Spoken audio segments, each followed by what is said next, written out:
Experiment na naman tayo. Vivo 5 Plus. Problema dito, volume. Hindi na masyadong maka-emboss. Napudpud na yung rubber.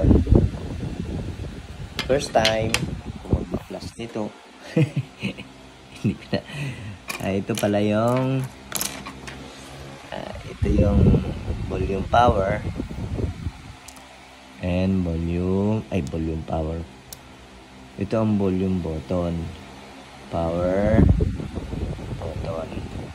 Clip niya, lock niya yan para hindi nabubunot.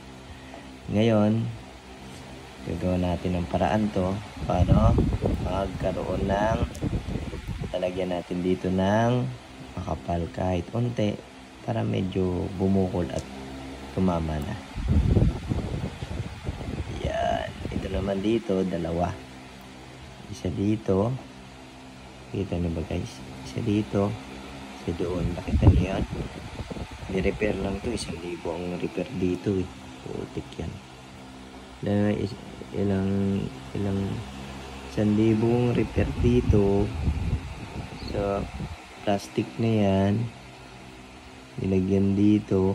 Sablay naman dito. Pinagtyagaan natin. 1,000.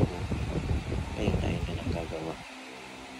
Ngayon, mapapamahal na tayo. Cellphone na bibili natin buo. Check lang guys.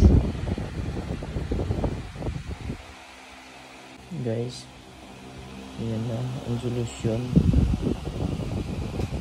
Hindi na mga push. Ilagyan na natin ng maliit na plastic.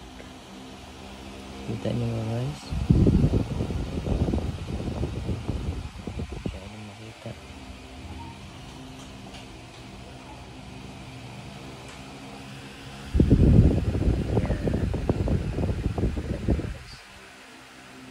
Plastic para lumobo. Diba hindi na mga technician to. Kaya huwag ka mag-alala. Safe yan. Itong gamit natin, Bello, social no? Napakaliit yan, napakaliit.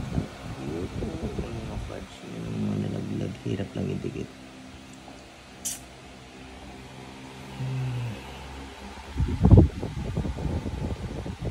Moment of truth. Ayan na. Umama na siya.